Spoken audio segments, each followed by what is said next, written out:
We are live once again. Back. Live for nobody. Yeah. All right. Yeah, the little eyeball thing in the corner does say 0. So, oh, surprise. Oh well. Anyway, okay. We don't need your eyeballs. We love your eyeballs.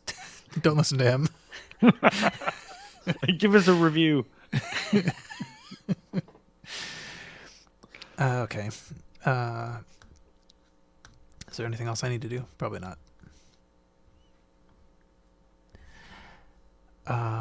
Where's the words I always read? Okay. Are we ready? Are we recording? We are recording. We're ready. We're recording. We got this. It's March 13th, 2022, and welcome to episode 252 of the Retrocomputing Roundtable. The RCR is a podcast about retrocomputer news, nostalgia, collecting, roller coasters, compression. I don't know. We'll see. So I'm Paul Hagstrom, near Boston. I am joined by two retrocomputing enthusiasts this week. The first of whom is Quinn Dunkey in Los Angeles. How are you? Hello, I am outstanding. Excellent. And the other is Carrington Vanston in Toronto. How are you? I am Quinn Dunkey. That means outstanding.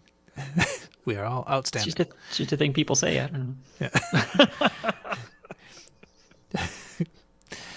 It's kind of like coming up with your own nickname. I don't know. You know, people just call me that. Everyone calls me T-Bone. I don't know. It's just a thing.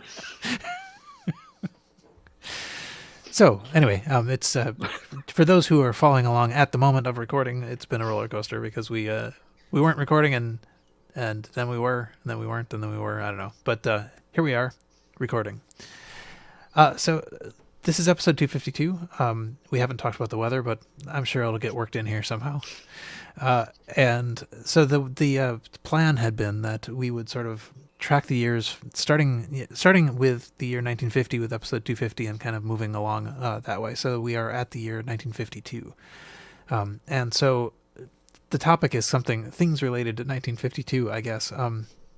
The way I took that was that 1952 was the year that David Huffman published an article on a method for the construction of minimum redundancy codes, which is basically the beginning of the Huffman code compression scheme. So I was going on things having to do with compression, but so I'll talk more about that, I suppose, in a bit. But what thoughts did you guys have about 1952 related things? 1952 is always on my mind. I actually did have a thing, though. Going back to UNIVAC, we talked about UNIVAC in the last episode. It was still a big deal in 1952. And another big deal for America in 1952 was the election. So it was Eisenhower versus Adelaide Stevenson. And you may have heard of President Adelaide Stevenson. Oh, wait, no, you haven't, because he lost. But the polls before that were predicting maybe a close race or probably a landslide for Stevenson. Adelaide Stevenson was going to walk away with this. And that's what it was. All the polls said that. It was just a lock. And for the night of the election on CBC News, Remington Rand contacted CBC and said, why not put our big honkin' electronic brain on TV and it can do some election results like live and it'll predict the election and you can do it live on TV and that'll be cool. And it might help us sell a bunch of computers and it'll be great for you. Everybody wins. So they said, great, let's do that. So the CBC News that night, and we're going to have a link in the show notes to a part of the broadcast. There's a site today in media history and it has a UNIVAC, you can see the TV, the actual broadcast that night when they cut to the person at around 8:30 to say, here's what UNIVAC has to say for the early returns. Paul should at this point cut in that audio. So we've now heard that audio. So we're back from the audio. So in that audio, for those not listening live, you would have just heard them cut to the person and say, we got this electronic brain. It's right behind me. It's exciting. And let's hear what UNIVAC has to say. And then silence. Nothing. looks a little confused, and I said, well, I guess UNIVAC it's too early to predict, and we'll come back later. But what happened behind the scenes is UNIVAC said, landslide for Eisenhower. Eisenhower is going to get 450 or something. What was it? 438 of the, what America's got this electoral college thing. It's ridiculous, but it predicted that Eisenhower would get 438 of the electoral college votes, and Stevenson was going to get 93, which would be like the biggest landslide in decades, and completely the opposite of all polls. And so the news anchor, the news producer behind the scenes was just saying, no, cut it, don't say it because it's ridiculous. We're going to look like idiots. And if we put that prediction out on the air, it's probably maybe not illegal, but it is like, as a journalist, it's just not appropriate to like put out something that's so clearly wrong. This computer has messed up ridiculously, so it's just dead air, and they don't do it, and they try to figure out what's going on. So meantime, they're running the program again. What's going on? And the computer's like, no, I'm telling you, man, Eisenhower wins it by a ton, and you're all wrong, and you're too slow, and you should have computers. Well, the computer was right, called it at 8:30, and it was way later in the evening, around 11:30 or so, when more polls are coming in, and it looks like the computer is right, that CBC went back on the air and kind of shyly said, well, turns out there's a landslide, and we should just say that the UNIVAC did predict this hours ago, but we wanted to check it. That's why we didn't make it live on the air. And Remington Rand's like, this is not giving us the promotion we were hoping for. But it's like this whole thing that went on live that night behind the scenes that I find really interesting. So this was the first time a computer was trying to do these early poll results live. It totally nailed it. And then from the next election onward, all the networks all had computers, and they all called it early because of this. They just this was the time where they said computers are better at this than humans. Let's just have them do the call early on. So it was neat. So you can actually, the little audio you would have heard later is of the CBC just at last minute saying, no, don't put that on. That's too ridiculous. A computer's just making things up. And it turns out it was true. So way to go, UNIVAC. Score one for the computers, for the electronic brain. That's a good story. I had never heard any of that. I only heard about that because the last couple of days I was looking into 1953 computer things. Uh-huh. Did they say what? 53, whatever this is. What was the UNIVAC actually doing? Like, was it taking? They were entering all. numbers? So, well, see, that's interesting. So it was the program it was running was written by two people. They had approached like this mathematician Max Woodbury but a person named Mockley and Woodbury did this. So Woodbury wanted Mockley to do it because the program they needed was something where you could take all the early polling results from their various constituencies and just like enter them in. And the computer ahead of time knew like which they put a bunch of demographics in and said like, so this we think is a way to predict from early polling.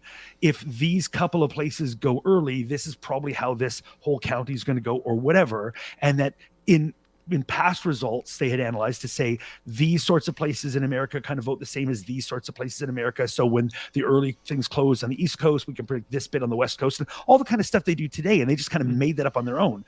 But none of this programming was done at Remington Rand or at CBC because Mockley had been blacklisted as a pro-communist because of the stupid thing going on in the 1950s where they're like, oh, hey, you're not right-wing enough for us. We might throw you in jail unless you tell us other people that are communists. And so we've been blacklisted. So all this had to get done at Mockley's home. And Remington Rand just said, oh, we just have this program, but we don't want to talk about where it came from. So there's like all these scandals behind the scene in this program thing. It's like the whole thing was fascinating reading about this last week. So a commie wrote a program. They pretended it didn't. Ran it through his house. Then they ran it live on CBC, and they refused to put the info out because it just seemed suspicious. So he was the first remote tech worker, is what I'm basically. Yes. So okay, but it sounds like a lot of data for a UNIVAC, which is why I'm stumbling on it. Because I mean, didn't that thing have like 12 bits of RAM or something? I think it was accumulating as it went because when I read about how it was done, it was they had to encode the data on a whole bunch of paper tape that they would constantly feed in as they got all the results. So it was probably just keeping a tabular or something. Interesting. I don't know. Like I can program this thing. I don't know. Quinn.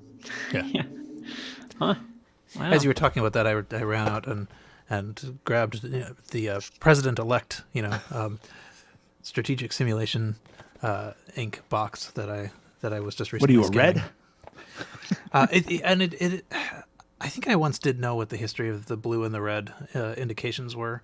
I think that is somewhat recent. It may actually be 2000 when it actually took on its. That is pretty recent. And Americas, for some reason, are backwards from the rest of the world. Like everyone Really? else uses red for the left and blue for the right. Oh, America doesn't? What do you guys do? America is red for the right and blue for the left. Oh, Yeah. that's odd. Interesting. But there was that whole flip-flop on the Democrats and Republicans. You guys Yeah, this had. was Like, all they used to after have- that, though. The color associations are all way after that. Yeah. America wants to go its own way. Who Paul, knows how answer, these things answer for start, yourself. That's true. Yeah. Anyway, it is kind of interesting though. The goal of these. This is the newer 1988 one. It says Ooh. on the back it says, after Reagan, who will be next in '88? Find out today with President elect. So that's a game about the fascinating exercise of crunching electoral college poll numbers. What? Yeah, apparently, yeah. You can see there's a little illustration of the U.S. and in Apple II graphics with red and blue, states. Anyway. Oh, SSI. Not everything is fun. Well, yeah, I think Just somewhere because it has numbers doesn't mean it's fun. I think there was somewhere this came up, that the SSI was actually not hit as hard by some of the software piracy of the era because you make something nobody wants. Yeah, that's funny how that works. Nobody pirates it. But anyway, Nothing I made has ever been pirated either. I wonder if that's related. right. I pirated your stuff. No, hold on. Yeah, maybe I'll talk about the thing. Oh, Quinn, did you have a thing that you wanted to? I don't. I Okay. was so riveted by Carrington's that I forgot to look anything up. Oh, that's fine. Well, yeah, I mean, You knew you would be riveted. Yeah, you could exactly. anticipate. Yeah. So the idea I had was to talk about things relating to compression, which I think there are probably various things that one could talk about, but so there was this paper that David Huffman produced. Let's see if I'm going to quickly see if I can make this be on the screen. There we go. A method for the construction of minimum redundancy codes, right? So I only sort of know how Huffman compression works, but I think essentially the idea is just that it looks over the field of data, figures out what's most frequent, and represents that in a smaller number of bits, so that you're able to just reduce the size of things. And the story behind it is actually kind of interesting. It was the way that the lore goes, at least, is that essentially there was a class. Huffman was in the class, and there was an option of either writing a paper or taking a final, and he didn't want to take the final. So he basically wrote up something to try to make a provably minimally redundant code, which is something that the professor at the time was actually also working on, and it sort of came to him at the last second, a way that he could write this out, and it turned out to be provably minimally redundant, and so that was sort of the origin of it. And so people talk about this as one of these cases where there's kind of a hard unsolved problem that the professor had in his own research, and leaves it open to the students, and the students get it. But so just to be clear here, because he didn't want to take an exam, he invented the entire field of data compression. yeah, pretty much. Yeah, I used to do that all the time. Yeah. If I had a nickel for For every the time. record, I did not. Yeah. But so there's a site actually called HuffmanCoding.com that has a lot of this information on it. And what I think is really kind of endearing about this is this is like the Huffman family site with some additional stuff about Uncle David's compression algorithms. It's a whole my family section. Yeah. Yeah, it's Yeah, a so if family business. Yeah, so if you want to, you can find out about various people's adoptions, or you can find out about the Huffman algorithm. This was the minimal size to put this information out there. That's right. Exactly. Perfectly reasonable. But This is a very 90s webpage, though, in the sense of the cross section of content. Here's pictures of my dog, and here's my computer science research, and here's a picture of our house. That was everybody's website in the 90s. right. Under construction. Yeah, 640 pixels wide though. Yeah, exactly. Yeah, he's got fancy menus in CSS, but other than that, Right. it's a 90s website. But there is actually a from 1991. There's a Scientific American article that kind of goes over this some of the story. It's written in an accessible way. So if you want to read about the not taking the final story, you can read that here. But as far as like my own experience with compression, stuff it figured fairly large in that. So I thought I would at least talk a little bit about stuff it. Me too. I suppose that we all probably had a fairly long experience with that, and it is an experience that is marked with ups and downs. So I loved stuff at the beginning. It was such a like little upstart program that did everything very quickly, very cleanly. Raymond Lau was the guy who created it, and actually it turns out I did not realize this, but I may well have walked by this guy many times because he was doing his doctoral dissertation like a couple buildings over from me as I was doing mine. But who knew? Anyway, and I think he wrote this thing in high school, stuff it. So like Wow. it was really I don't know, it was a really neat story, and then it got bought by Smith Micro. Every time I come on this show, I learn one more excuse for why, or I lose one more excuse for why I didn't do anything good in high school with computers. Right. I'm just like, oh, well, it was hard at that age. It's like, oh, well, the guy who wrote Eliminator for the Apple II was 16. Like, oh, jeez. Anyway, go on. Yeah. Well, I don't know. I mean, I guess I didn't have a whole lot more to say about stuff it except for just like the general nostalgic positivity replaced by the annoyance of the buy a new one every year and add a bunch of bloat to your computer that it became. And then the annoyance of it not staying as a standard. Like if I encounter .sit files now, it's like, oh, I just like my whole body deflates. It's like if I can encounter like a really old zip file, my computer's gonna be fine with it. I encounter a SIT file, it's like, yeah, good luck with that. It's probably not going to decode, and if it does, it's going to explode into some other things. It's like, resource forks. Remember those? Suck it. It's like, come on. It's like, terrible.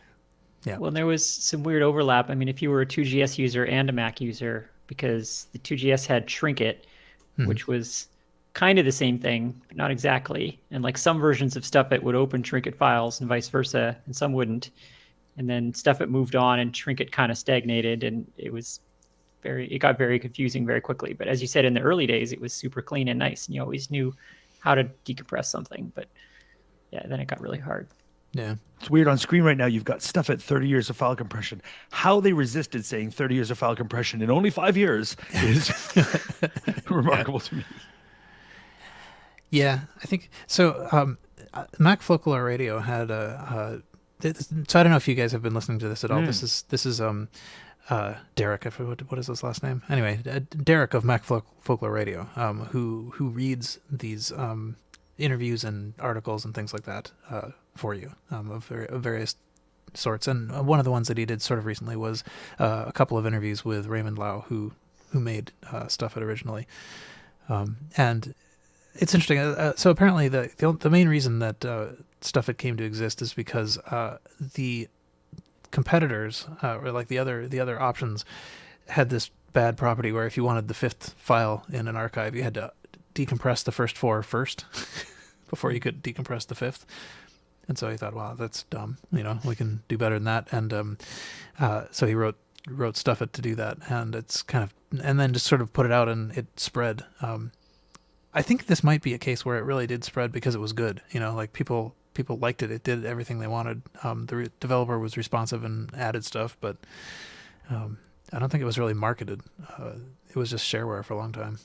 Mm-hmm. Well, and it handled resource forks, right? Which was the big thing on the Mac, because nothing else understood those files, those split file formats that the Mac used. Mm-hmm. Anyway, so that's all I guess. The other thing maybe that is worth talking about, perhaps, although I don't know as much about it, is PKware. Yeah, I was going to say, speaking of things that, became popular because they were good, but then got bad. PKZip on DOS was that, right? Like in the beginning there was zip and it was sort of okay and it was kind of crappy, but then like word spread, in the early 90s about PKZip, and that became the cool thing that everyone used. And again, because it was just so much better. But then somewhere in the 2000s or something, it got to that same stage where you weren't sure what PKZip was anymore. It was this giant thing that claimed to handle 58 different formats, and it started as this super simple command line thing that everybody had installed, and you just knew if you saw one of those files, you could PK unzip it. But then it bloated and migrated and turned into something horrible. Bloat is pretty ironic for a compression software. Yeah. That is ironic. Yes, and it did seem to happen to all of them. It did. Yeah, they all like got corporate or something. Have you considered consolidating all your compression softwares into one handy compression software? Well, I put them all in Disk Doubler, so then that solved that problem. There you go. I feel like there's something about compression software where it's like a coming of age for computing, right? Like that's the moment where your computing gets big, right? Because it wasn't really a thing, on the 8-bits, right? Like, I mean, we downloaded games from BBSs and stuff. I mean, legal backups from BBSs and such. But I don't even remember. Those were compressed somehow, or does anyone remember? I don't remember uncompressed. Usually not. Things. No. Yeah, I think so. I think there was one of the just the compression in the transmission. Yeah, like Z modem or whatever would compress it for download, but then it came as a 140K file to your disk, to your machine. There was for the Apple II. I think there was one like disk imaging program called Dalton Disk Disintegrator that I think did compress things down. Like it probably did stuff like eliminate sectors full of zeros and stuff like that. Yeah. It wasn't very sophisticated, but it was slightly smaller. Because I remember that from my migration to the 2GS, where I went from having no idea what compression was or using it except for my DOS friends were using PKZip by then, but to suddenly needing to understand Shrinkit, and because everything came shrinketed, and I needed to know all about this and how that all worked. And then when moving to the Mac, then stuff it was immediately familiar because of that. But it suddenly became this normal part of your life, whereas a year or 2 years prior to that, it was something I'd never heard of. Yeah. It was kind of interesting that you mentioned Disk Doubler, and that was sort of an interesting next step, which I kind of feel like that kind of went away again. Like I don't think we have anything that's similar to that. It just gets sent to the cloud and deleted from your local drive. Yeah, that's an interesting phenomenon. Those hard drive level compression tools, because they existed in this very narrow niche where hard drives were still expensive, but data was growing fast, and it just didn't last very long. That lasted for a couple of years, and then the price of hard drives just fell through the floor, and nobody needed to take the risk basically of using those things, because they were a risk. Like you never really knew if your data was still going to be there tomorrow, because mostly they worked, but sometimes it would just get corrupted and then your entire hard drive was gone. Those things were a little terrifying, but I used them on my Mac, my PowerBook 100. I had, was it Disk Doubler or there was a Mac one, and there was one big Mac one and one big PC one that everybody used for that. I forget what they were called. They both had catchy names. I don't know. Disk Doubler was the Mac one. Yeah, and there was Auto Doubler too, which was sort of similar, and there were a couple others that Auto Doubler. That's what I used. Auto Doubler. That was it. Yeah. But they were scary things, like because you knew as soon as you turned that on, like the data on your hard drive wasn't your data anymore. Now it was in this intermediate format that you might lose the ability to read. Maybe today. Yeah. Now it's called cloud computing. Yeah, exactly. Well, yeah, I mean, I have been doing a lot of scanning and stuff recently, and a lot of the workflow, basically, I scan things into 1200 DPI TIFF files, and then I fiddle with them and eventually get them down to like 40 megabyte PDFs or whatever. But I keep all the giant TIFF files just up in the Dropbox away from me. Yeah. So nobody cares about this anymore. Yeah, I mean, I actually just bought a NAS, or actually I was given an old NAS, And I mean, I have a YouTube channel, blondiehacks.com, as some may know. And so I produce like gigabytes and gigabytes of data a day basically now. And I just bought two 12 terabyte spindles and dropped it in there. And I mean, it wasn't expensive at all. And like, it never even occurs to me to bother compressing any of that. Cause yeah, I could probably compress it and get 40% of that storage back, but it's just not worth the trouble. Like, it's going to take forever, and it's going to be harder to access the data later. I'm going to have somewhere to uncompress it to.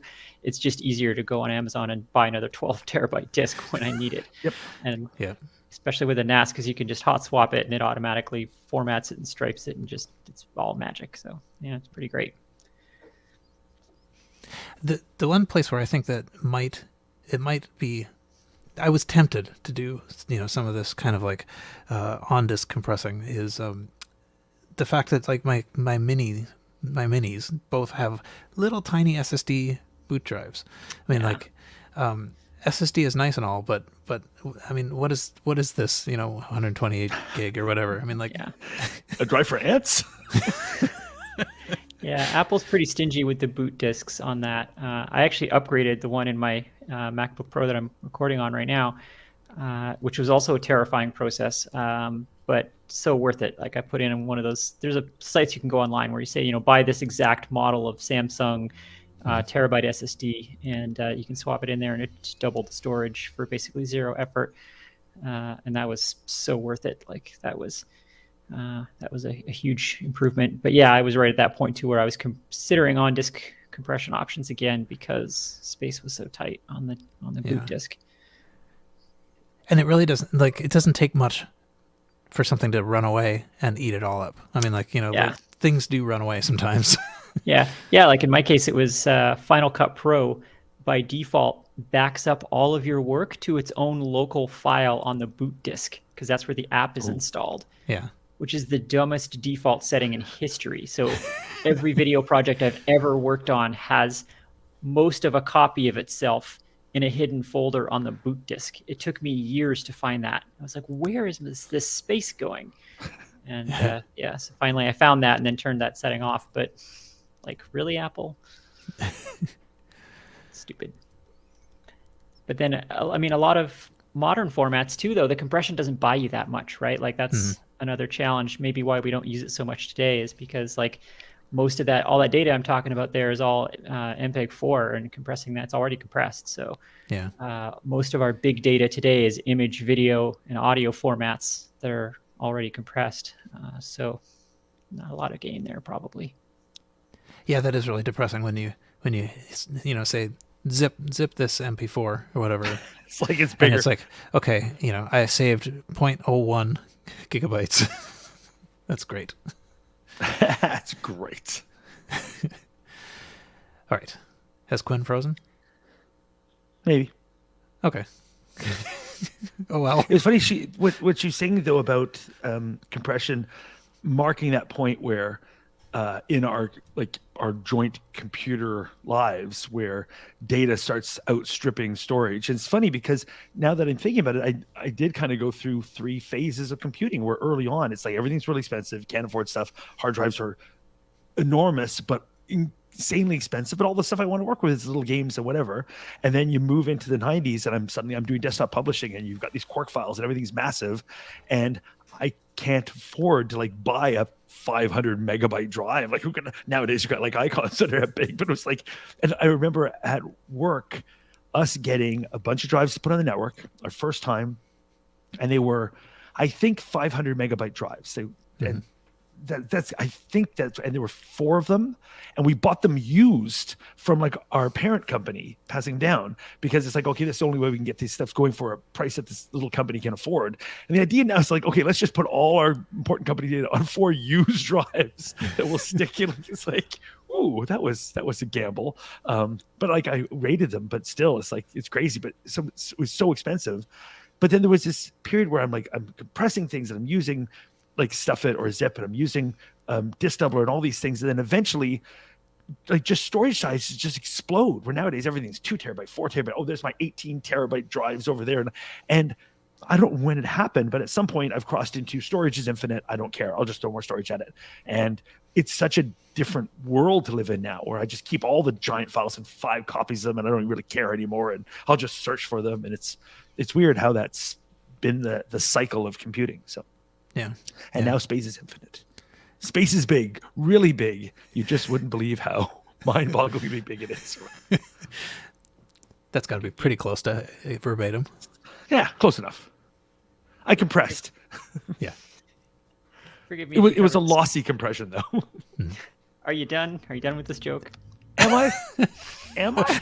What do you think, Quinn? I'm just going to interrupt now because if you were better, what would you think? I don't know if this was covered while I was busy blue screening because StreamYard. Did we talk about cloud storage and why compression is useful there again? No, we did not. All right. So so we talked briefly about how cloud storage is infinite, so nobody cares anymore. But now the new limiting factor, right, is networking speed, especially up, right? Like a lot of us have dark ages American internet where you get 300 megabits down if you're lucky and 5 up, which is I think what I have. So I would love to have cloud backup, but it would take me literally years just to upload all of my data. So it just isn't worth it to do that, even if I could get the space cheap online. So that's a new area where compression might be handy just to reduce the upload. Yeah, I am no longer with Crash Plan, but I had been with their sort of they had an unlimited personal backup, and I took full advantage. I have a Plex and server. you're the reason they no longer have an unlimited personal backup. Yeah, and it really did. I think it took a year and a half to get my Plex server up there. And then they switched to some other plan, option. Like I lost my free plan, and it's like, well, I can't afford that. Yeah, a lot of the backup services will do incremental updates. So once that initial big upload is done, but I kind of don't trust it because that's the same thing that Time Machine does locally for my Macs. But every so often, once a year or so, it just gives me a message saying, hey, your Time Machine backup's corrupted. We have to regenerate it. And so it starts all over again. And so I don't know if that's just Time Machine, but I don't trust any of these incremental backup systems to not do that. So it's going to, once again, have to re-upload everything sooner or later. I don't think any incremental system is totally bulletproof. Yeah, and it is frustrating when the backups. So now I've been using Backblaze, and that works fairly well. But I mean, occasionally when there are issues, so there's one particular thing that's I think specific to that company, but when they do their incremental uploading, they create a log file that it always grows. It says here's what happened to this file, and if you delete that file, then there's a thing that later, after it talks about where it moved, it talks about how it was deleted. And you can imagine that if you have millions of files, that this can get pretty big. And they consider it a catastrophe if that file ever grows smaller. So it is a part of the design decision that this cannot shrink. And often, so mine got very, very large, and at a certain point, it was basically the suggested solution was, oh well, okay, just upload it again, start over, and that will make your file smaller. And it's yeah, but it took 9 months. I thought with Backblaze you could send a drive. I think you might be able to, yeah. Yeah, you can start by sending them the data, and it gets loaded in. It's okay, and then we back up from there. So you can send them a snapshot, and that's where you start to save the 9 months of upload. Yeah, that's interesting. Wasn't there an XKCD or something about that? How there's still no data transfer method that can compete with a station wagon full of hard drives, in terms of throughput. The ping is really bad, but the throughput, you just can't beat it. It takes you 2 days to drive there. I'm sure that's it's still true. Yeah. But. Yeah, it is. It's it still is. That could be somebody's offsite backup. You could be a business where you just get a van and you just drive a big circle around North America. And you say, I'm going to be at your space every 2 weeks. And you just here are your drives. Let's swap stuff. Okay, see ya. And you just keep driving. Where's your stuff? It's Bob's truck, and he's going around North America. It's safe. Right. My stuff right now is in Colorado. This is somehow related to Snowpiercer, right? Yeah, Obviously. exactly. All businesses should be run that way. It's January, so my data is in Alaska. I actually liked that movie. Yeah, I mean, I would patronize seriously that service because I love like my NAS. Like it's fast and it's reliable. Like it can rebuild drives that fail, which I've had happen, and I just swap a new drive in, rebuilds it. So it's very reliable and very fast. But if my house burns down, I lose everything. So, or if someone breaks in and steals this very expensive looking box sitting in in plain sight. So, that's a concern. So an offsite. If I ever jump on the hashtag van life thing, this is how I'll support it. I will just drive my van around North America, just Carrying swap and drive drives. people. There you go. Carrington's mobile data center. Yep. And what I would use is other people's houses and say, I've got 3 copies of your stuff, and one is there at Rachel's and one is there at Robert's. I'll go around and get them, and it's all good. It's all backed up. So you could run it all on batteries and just charge up at people's houses while you're waiting. You wouldn't even have to pay for the power. Nope. Also occurs to me, as you mentioned, the very expensive box, that might be another market sector is making even more expensive looking boxes that you can put next to your expensive looking box so that people will take the decoy. Yeah, exactly. It's like those people that put the glass detection tape on their windows, the break detection tape, but don't actually have an alarm system. They just do that so that they'll break into your house instead. Yeah. That was a thing in the 80s. You go over to a neighbor's house and you stick that stuff on, or no, like people would put that stuff because so in the 80s burglar alarm systems, they do break into it. They had to have the tape because we don't have the fancy sensors that we have nowadays. So you'd go down the street and you'd see houses with this tape on their windows for their burglar alarms. But pretty soon people figured out you could just put the tape on your windows and not buy the system. Or like people nowadays, the equivalent is people steal the ADT sign off your lawn because if you have the sign, that's enough, right? Like you don't actually have to pay for the service. You just need the sign. This is pretty much the same kind of thing as like the unattended police cars by the side of the road. Actually, I've seen a nice one of like a 2D like cardboard police car. Yeah, exactly. It's just like the police department is run by Wile E. Coyote. Look, I've got an idea. We're gonna paint a tunnel. It's gonna get all the criminals. I actually had an RCMP officer tell me once they will put an empty car on the side of the road, but then a mile down the road they'll have a real one because everyone speeds up after they pass the first car, and that's when you catch everyone at the second one. Those quotas. Excellent. Okay, let's see. We were talking about compression, right? Oh yeah, we're talking about 1952. I remember now. It did all connect in some way. It always does. However, I think we probably can move on from that unless any further thoughts are needed. Okay. And now we can get to the items of interest. Actually, no, there's some feedback. Let me talk a little bit about the feedback.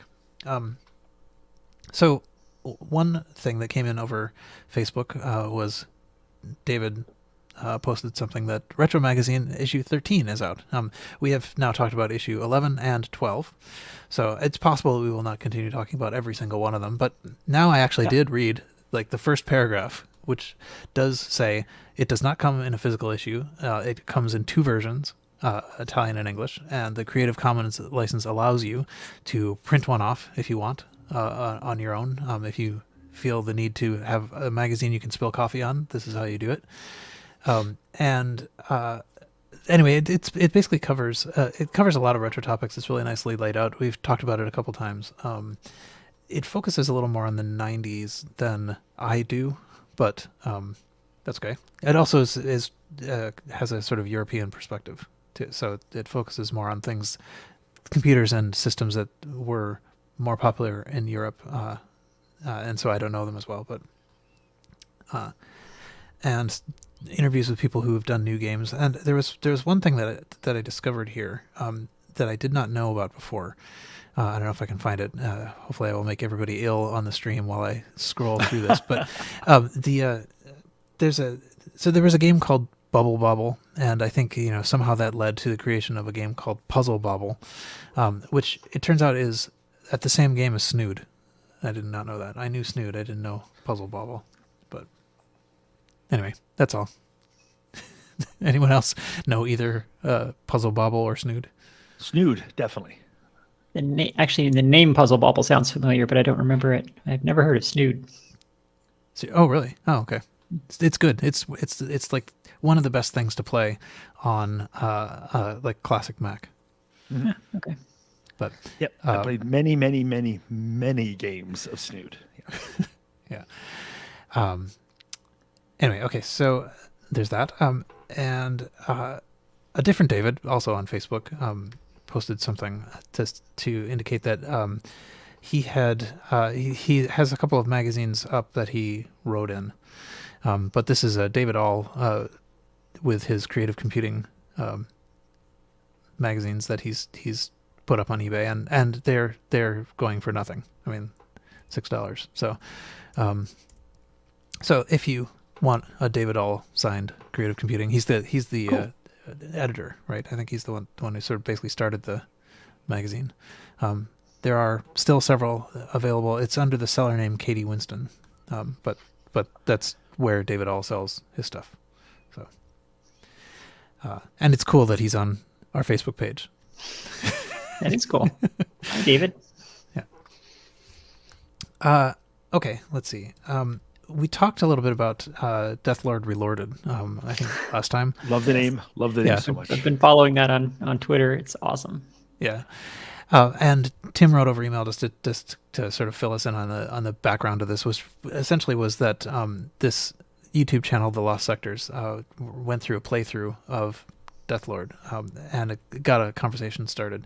But so if you wanted to watch the live play of Deathlord, it's So many hours. 50 hours or something like that. And then ends That's why with a the older I discussion. get, the fewer games I play. 50 hours. Yeah. Oh. But anyway, there was some discussion in their Discord channel, and that led to the development of this Deathlord Reloaded, which is essentially just kind of like a skin over the original game. So I mean, it's a very sophisticated skin. Basically, it's an emulator designed for this purpose. But anyway, what else? The only other thing I'll mention is that Klaus wrote over email wondering about something that may be just a topic for the future. It's not something I know the answer to, but was wondering sort of about whether hardware, particularly of the sort that we are concerned with, like vintage 80s hardware, is likely to be more reliable if it is regularly used, or if it is put away in a closet. Because he's got a Commodore 64 from 1984 that he put in a closet 5 years ago and then took back out, and it didn't work. And he's got a Commodore 64 from 1983, which is supposed to be less reliable, but he kind of uses it all the time, and it still works fine. And he wonders if there's... being statistically significant himself, Yeah. will draw conclusions from this. Yeah, it's a pretty small N on that data set, but Yeah, I think it was basically just the thing that led him to wonder.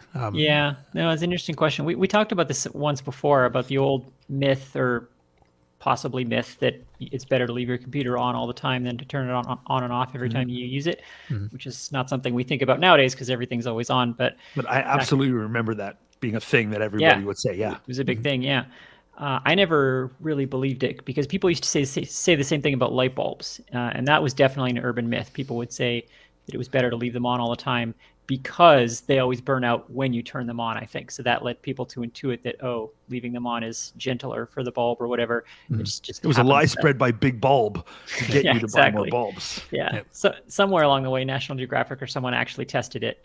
This was all pre-Snopes, but someone actually tested it, and no, it's like the bulb lasts half as long if you leave it on. But so that, I think, led me to distrust that belief about computers. But I mean, I think the basis for the argument would be the thermal expansion and contraction. Like, if that's bad enough for the computer to be worth it. But I mean, I think the thermal stress of the computer running is probably worse. I think that a computer may be likely to fail, though, if it's been sitting, because it's going to get like corrosion and stuff on the pins. And then when you turn it on and things warm up, things are going to shift, and chips are going to shift in the sockets and stuff. But I think like reseat the chips and stuff is probably fine. So do you think powering it on and off is any sort of protection against corrosion? I wonder. That's a good question. I don't know if there's some sort of electrolytic component to the corrosion. Maybe.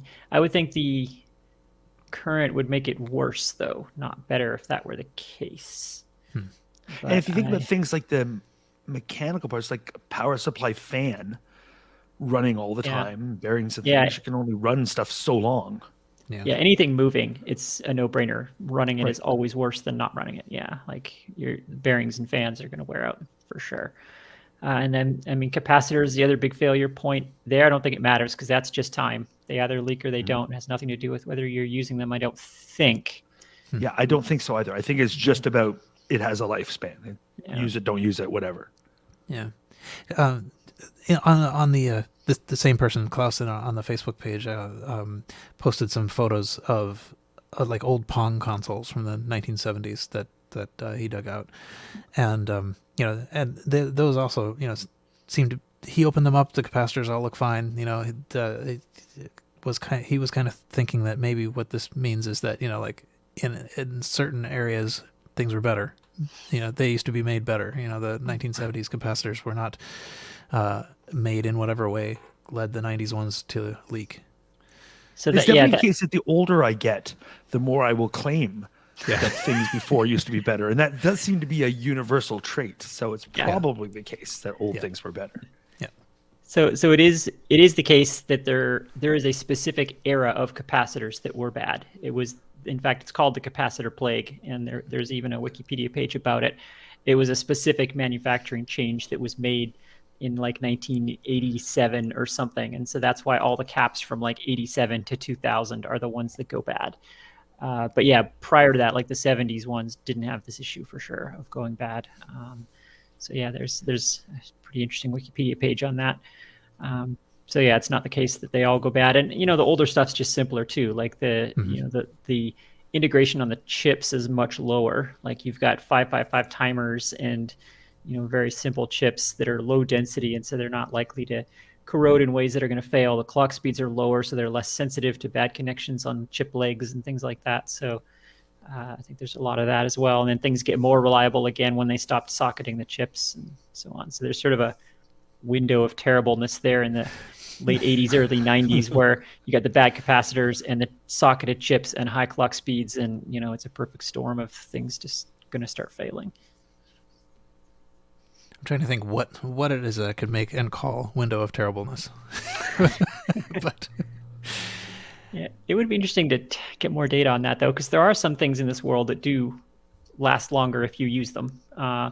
Cars, for example, counterintuitively, you can't let cars sit too long. The bearings dry out, seals dry out. So you want to keep oil pressure, you want to keep the fluid circulating. Gas goes bad if you don't use it, things like that. So it's an old movie trope that they find an old muscle car that's been sitting there for 100 years in a museum or whatever, like Demolition Man, and they just jump in it and drive away. Like, no, like that gas would be rotten, all the seals would be bad, those bearings would all be seized. Like, yeah, that's not happening. Might make a good sort of comic moment though, when it realistically it doesn't do anything or just sort of falls off to the side. Exactly. But yeah, it would be interesting to know more about the real causes of some of those things like corrosion or chips getting loose in sockets, and whether reusing the machine is better or worse for those symptoms. I don't know. Yeah. All right. I think that's enough of the feedback. Thanks everybody for sending that. And now we can go to items of interest in news. Carrington has the first of these. I'm first. I thought I was second. I'm first. Sure, I can be first. When you give people tenure, they'll make weird classes is the lesson I'm going to give you now. So Monmouth College, I don't know it, but it's in Monmouth, Illinois. There is a professor, Brad Rowe, showing a thing on screen right now, who spent his sabbatical last fall getting into typewriters and learning to repair typewriters. So when he comes back to college, he says, I should teach a class on typewriters because I'm into them now. So now Monmouth College will be teaching typing. We had talked a few episodes ago about taking typing in high school, and it was a thing you would do at a certain period in people's lives, and mine, I overlap with that. In high school, there was typing. I took typing, and it served me really well my whole life now, being a fast touch typist. Well, Professor Brad Rowe is bringing back typing. If you go to Monmouth College, you can take a typing class. Now, when professors do this kind of thing, and it's like, I'm interested in this and I have tenure. Let's do a class. This class will include things like there will be 2 poets on hand who will type up a poem for you on a typewriter that you'll be able to keep. And so, what's the value of this class? I'm not sure, but Typewriter is coming back. He taught a small class. I've got a quote up here on screen for some kids as a kind of trial balloon for this, and taught kids how to type a letter and then put it in the mail. And the kids were like, "This is the first time I ever sent mail." So there's lots of things that younger people are not doing anymore. They don't touch typewriters. Sending postal mail, nope. And so who knows if the college kids at Monmouth College will get something out of their credit in this. But if you are thinking of picking a college for the new year, and something that was really important to you was learning how to type on an old typewriter, then Monmouth can hook you up, and you might want to consider it at least as one of your safety colleges. Typing is back and big in Illinois. I like the kids' angle on that a lot, like teaching kids how to type and send, especially the sending a letter in the mail thing, because that's part of being a citizen, and it's not something that younger people may have necessarily done. The rest of it, though, I would say a cautionary tale about giving hipsters tenure. Right. Although, typing is a great skill. Typing has served me so well in everything I've ever done. Being able to type really fast without looking down has been great for me. But do they not teach typing anymore? Well, that's what I'm saying. Can't you learn typing without a typewriter? Yeah, surely in junior high school or whatever, you can take a typing class on a computer, right? One would assume so. But just in case that's not part of your high school, Monmouth's where we want to go.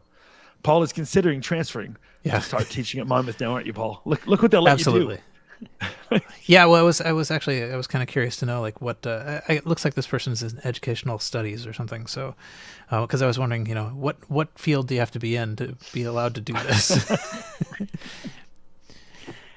I'm willing to bet a lot of even our listeners have forgotten how much work typewriters were, because computer keyboards are so much easier, they're gentler to type on. Like the mechanical ones, like shown in this picture here, those typewriters are a lot of work. Like your fingers jam so much easier than you'd think if you're not good at it. When I've used a mechanical typewriter, it's like the jam.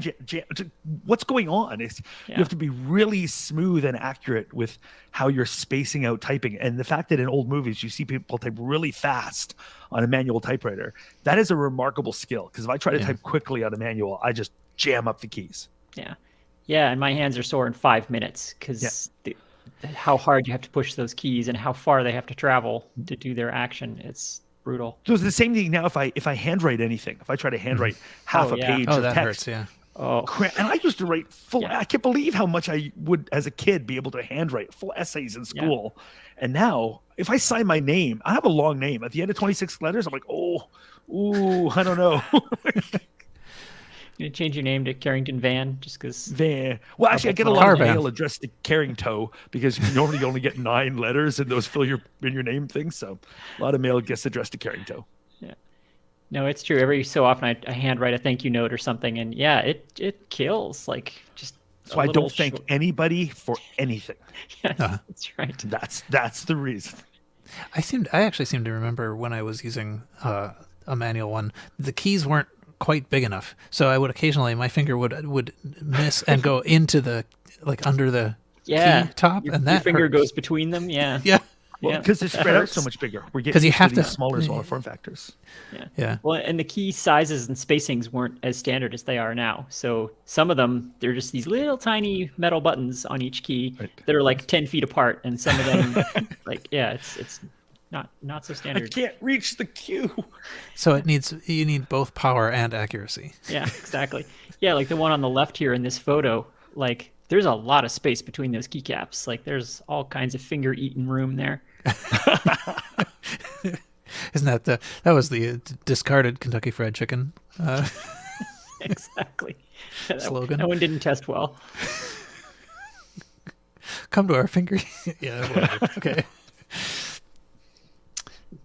Great. Cool. All right.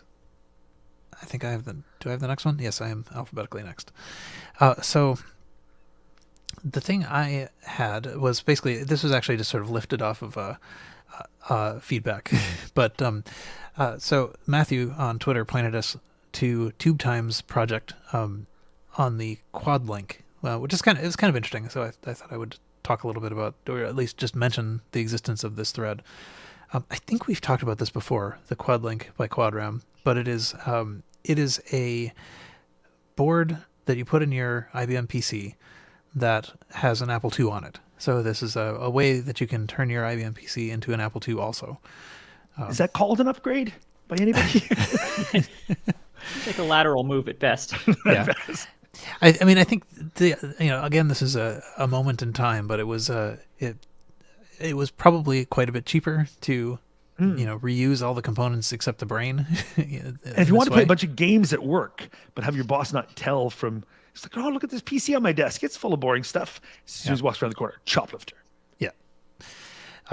Yeah, right. And I mean, I think it's sort of tempting in the modern day, partly because it's curious, but also because, now it's a lot of desk space for two 80s computers. Right. Particularly if one of them is a PC, but the Apple II is not small either. Anyway, so what TubeTime is doing is, I don't think there's a video associated with this at the moment, although I imagine there might be, but it's a Twitter thread, and it's sort of basically going through repairing and reverse engineering this card. So the card is, TubeTime says, about the size of one of Wilt Chamberlain's bedroom slippers. It is very large. Is that an international standard to measurement? British standard, I think. Yeah. Okay. However, it turns out, so it's actually kind of neat, like looking through the photos of the stuff in the box and all this stuff. And in fact, the manual itself says, where is it? Is it not here? It's somewhere. Yeah. Here it is. In the manual itself, it says, if you're an engineer or an experienced technician, you could wire the Quad Link to a power supply, a monitor, and a disk drive, and run it independently of any other computer. It's just using the PC pieces. And that's pretty impressive for a circuit board the size of one of Wilt Chamberlain's bedroom slippers. Scroll up a bit. This manual is delightful. Yeah. Who wrote this? Look at that. Like, why? That was really easy, you'll say when you're done. And you'll be right. Like, who writes manuals like this? I just want to read this manual. Yeah, it's pretty cool. But so what's happening here is essentially all of the sockets are being lifted up so that the traces can be examined, and it's eventually we get to CAD drawings or whatever you call them of the circuits. I don't know if a clone is in the works, but it seems like it might be part of the plan here. Okay, I've run off the end here, but somewhere in this thread there are circuit design traces. Okay. I think this is actually one of the more recent projects here. So, yeah, if you just scroll down that Twitter account, you can find some of the designs. So, I mean, this is if it isn't the plan to clone it, this is all the steps that would be necessary to clone it. So in all of your IBM 5550 or 5150s that you have, you can also have Apple IIs. There were so many of these products back in the day, especially for putting Apple IIs in other things, but they were always only Apple II Pluses, which always bothered me, which always kind of rendered them pretty useless for most things that you actually wanted to use. I just feel like the market for these products just never really existed. Also, there was, the PC transporters for the Apple, and then all these Apple II things for Commodores and PCs and stuff. But did anyone ever buy these things? Because it doesn't seem like anyone ever needed to use two different platforms at the same time. And the work we had for accounting departments at some point being an all Mac company, and they would need PC software for accounting. But even then, they generally were running it in emulation by that point, some sort of virtualized PC. Mm-hmm. There were orange PC cards for the Mac that you could get that would have a something 86 on them, and My recollection of the PC transporter is that what that is a very slow PC in your Apple II. Yeah, it was a PCXT. I actually had a friend who had one in his 2GS. It was a PCXT with CGA graphics, which again rendered it basically useless. Like, and I mean, this was early 90s by this point, so you know, a CGA XT by that point is useless. But again, it's like, if you have a 2GS at that point, you're so committed to that platform. Why would you occasionally want to run PC software very badly? I don't know. I never understood if the market for these things really existed or not. Well, It the sounds chat, like- Jeremy Rand yeah. is saying that he did an engineering degree with a GS and a PC transporter, and he used that for DOS things like Turbo Pascal. It was slow, but Yeah. it worked for him. Yeah. Okay. And now he knocks out new Apple II software, probably 3 or 4 during this podcast. So, Exactly. you know, All right. just So do what Jeremy Jeremy bought does, one. is what I That's, say. General rule, just do Jeremy stuff. I mean, my friend had one just because he was a gadget guy and he had disposable income, so he bought it just because it was neat. But he didn't really use it. We ran Ultima 6 once on it just to show that it could be done, but it wasn't really, usable. But yeah, okay. Cool. Yeah, I also think they're neat and have a few of them, you know, that I acquired in modern times, but I haven't really tried them. Like I have one for the Epson QX10 called the QX Pc that will put a IBM PC, a reportedly unbelievably slow IBM PC inside your Epson QX10. But I've not tried it. But Are there any emulators that emulate this kind of thing? You want to emulate like an Apple with a PC thing in it or whatever? Like, would be That's a good question. I think that should be a high priority for MAME. Yeah, well, I mean, with the schematics and everything that this guy's reverse engineering, that's enough information for MAME to emulate one of these things. So yeah. I wouldn't be shocked if MAME is doing that with one of these devices already. Yeah. Maybe one of the more popular ones like the PC transporter. That would be pretty funny, actually. I did. I just remembered. So I have a. This is some years ago. I have an IBM 5155, which is the portable IBM PC, and I stuck one of these quad link things in it because at the time, I think I must have talked about this before, but I thought, you know, I'll just bring this to Kansas Fest. This is a nice portable Apple II. portable. Yeah, it's actually very, very heavy. But and the thing about it is, it actually the integration is not great. It really is. You know, it's kind of borrowing the keyboard, but it doesn't borrow the screen. So like the PC shows the PC stuff, and the composite out shows the Apple II stuff, and you know they're not. So it's not really that much of a portable Apple II. It's really just a very heavy case to put the Apple II in. You still need all the external stuff. I think it also taps into the disk drive. So yeah, it's interesting how they were all kind of different levels of integration with the host system, as it were, the Parasite system. Some of them, it was just like using the motherboard for power, basically, and you had to have external everything else. So the rest were sort of a mix. Like, yeah, the PC transporter had to have its own floppy drives, but I think it used the built-in video, if I'm not mistaken. But yeah, some of them you had to have your own keyboard and other weird things. yeah. All right. Anyway, I'll leave it at that, and we can move on to one of Quinn's many collected links. Yes, I was instructed to add news items, so I added news items. I'm going to start with one that I feel like must have been covered at some point, but I don't. Maybe it's still in the queue. But it seems like Apple might be trying to patent the home computer now. So this is an article on Hackaday where someone dug up this patent, and it's a patent for a computing device inside of a keyboard, or a keyboard on top of a built-in computing device of some sort. And the Commodore 64. So yeah, the Model description 1? of it sounds exactly like an Apple II, a Commodore 64, an Atari 400, an Atari 800, or the current like Raspberry, what do they call those? Raspberry Pi 400s or whatever. They're similar. So, and you might think, well, okay, someone's being silly about how they interpret this patent, and it's not really about that.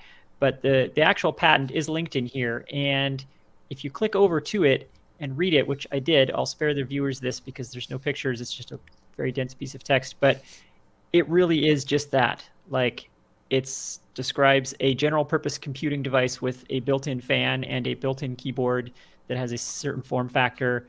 And it really is just seemingly a description of an Apple II. They've decided to now patent. And it's a bit of a mystery. So, but does it? It could be. This is only applied for, right?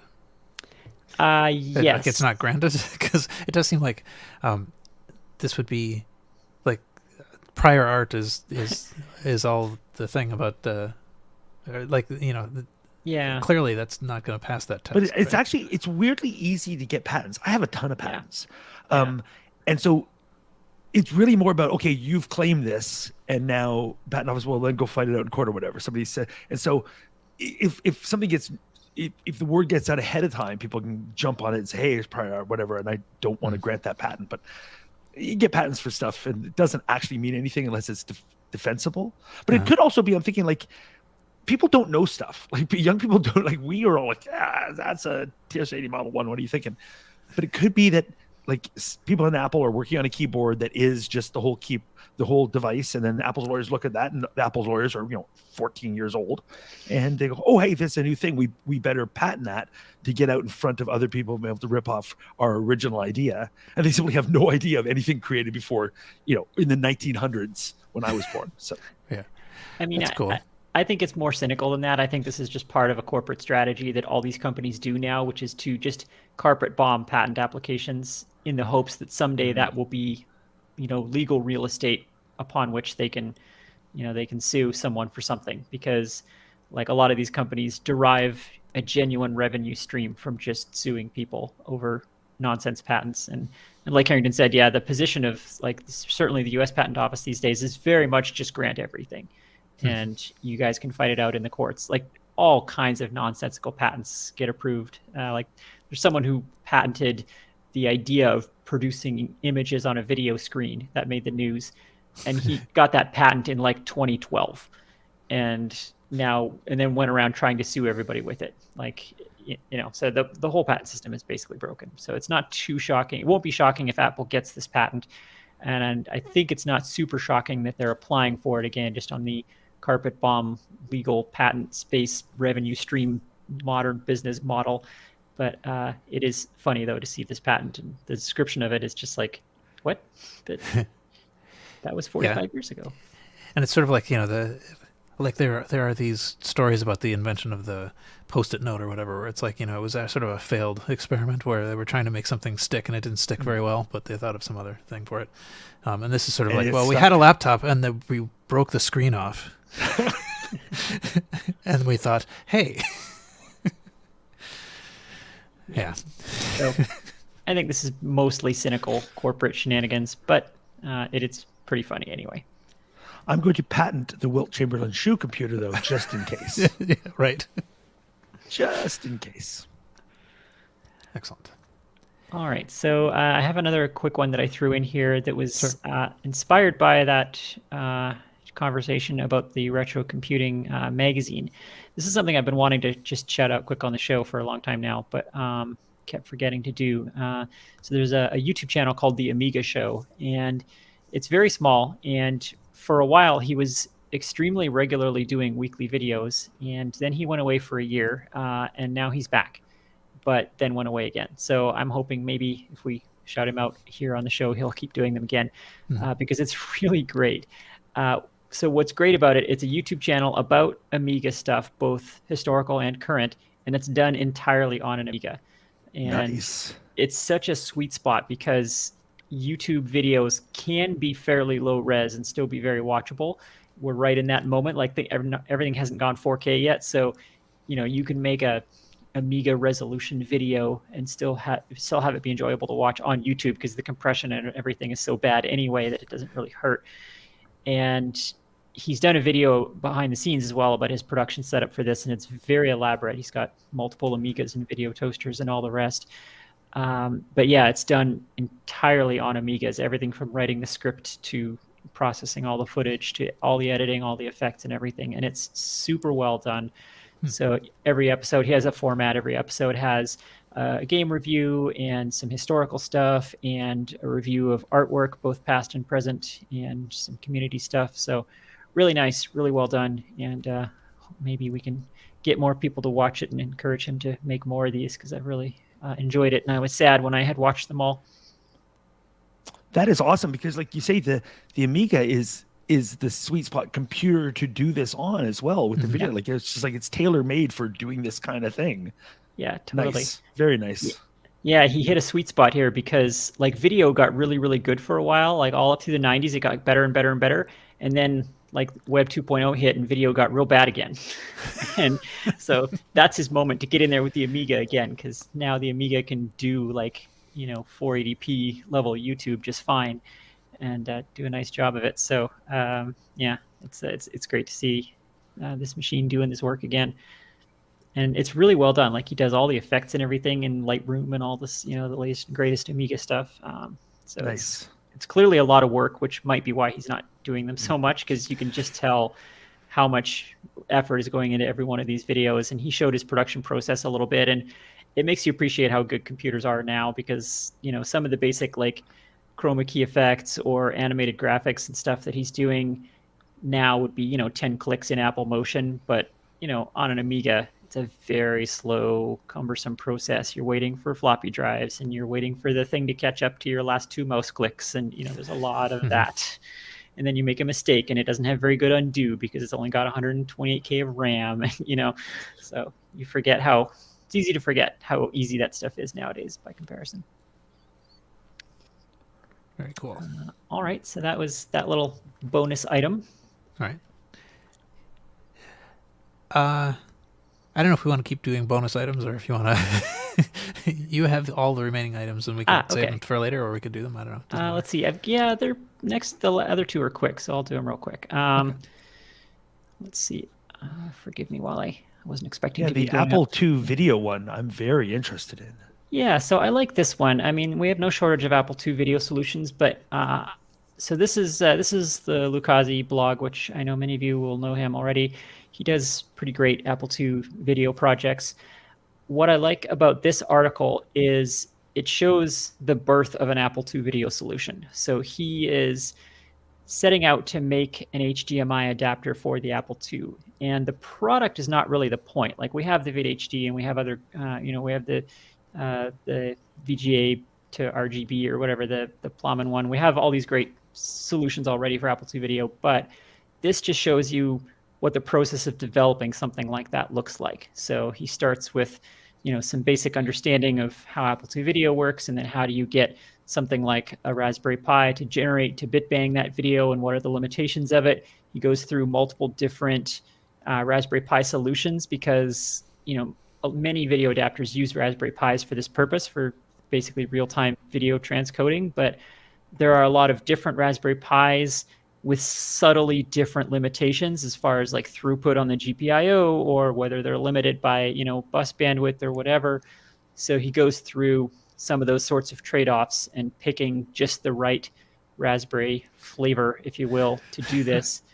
And then, he talks about the challenges of doing, monochrome versus color, and how to handle all that on the Apple II. So it ends with a mostly working device. He's still working on it, but just the process of development, I think, is really interesting to see, to watch how he gets on with it. Yeah, that's pretty cool. Mm-hmm. All right, so that was that one.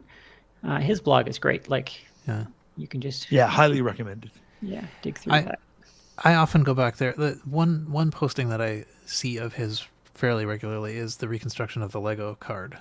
So there's a Lego system that the Apple II could drive, and there's a very simple card that you plug into an external box and lets you run motors and things like that. But as is the way with things Lego, getting the thing with the actual Lego logo on it is very, very expensive.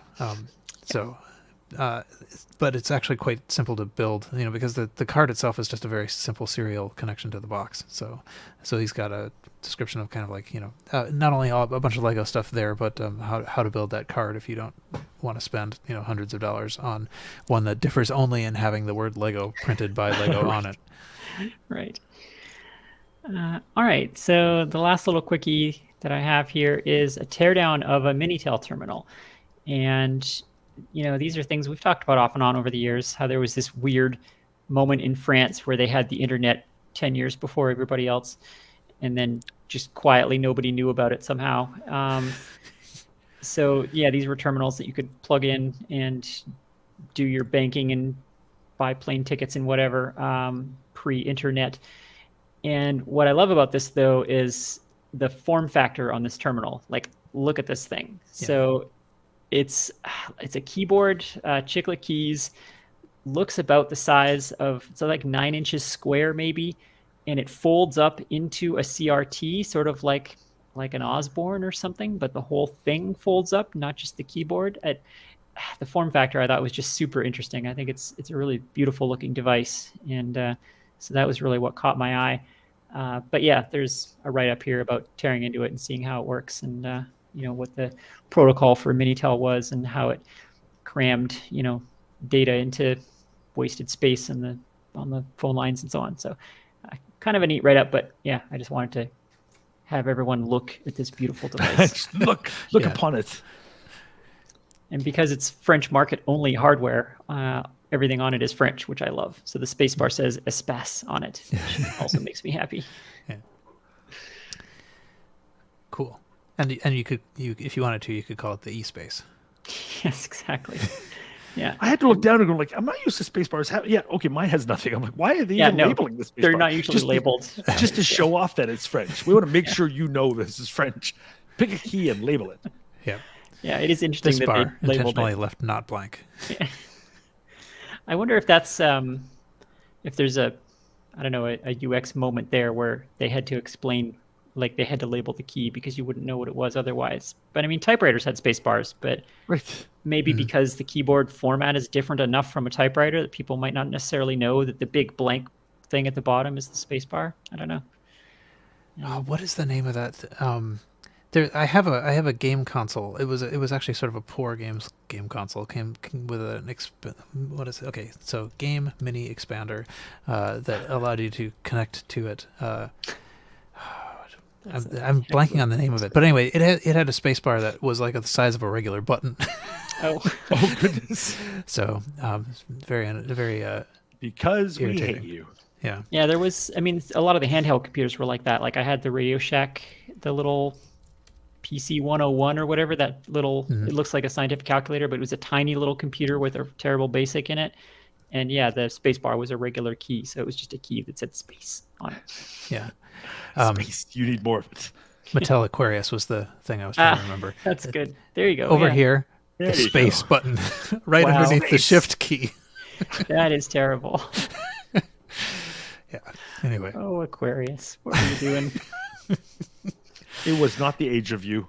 No. It was not. All right.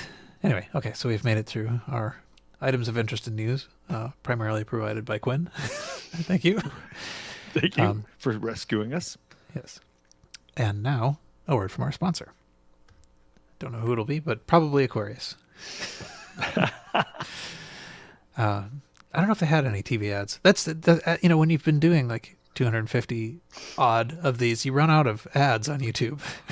I'm shocked at some of the ones you found over the years, though. Like me too. You had like a Univac one or once the other day, and I was like, "Holy crap! Where did you find that?"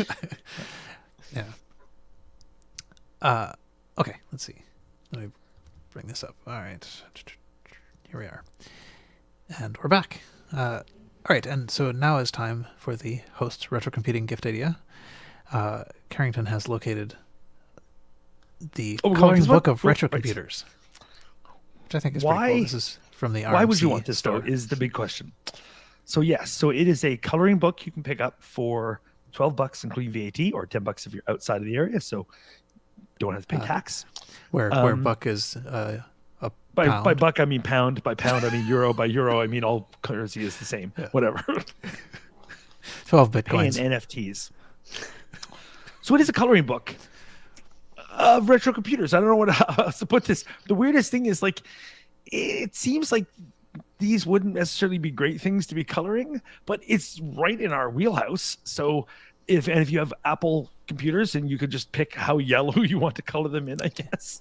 Yep. So I had as a pairing to this orange highlighters that you could also use to get the 2022 colors correct.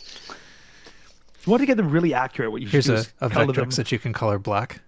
slightly yellow them, and then in black marker you write on like a school ID number thing, or as if it's burned into the side. Like you can make these things like they actually appear on eBay.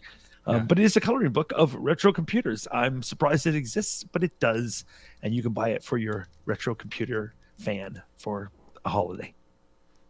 Very cool.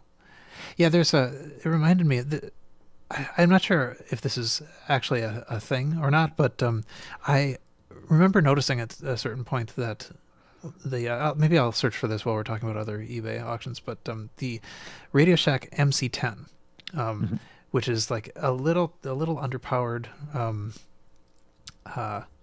TRS-80 computer. Let's see if I can put it on the screen here. This guy. If you see eBay auctions for them, very often they'll have like a little melted spot on them, and I was wondering if that melted spot, like I wonder what the I wonder why I'm looking at this in German.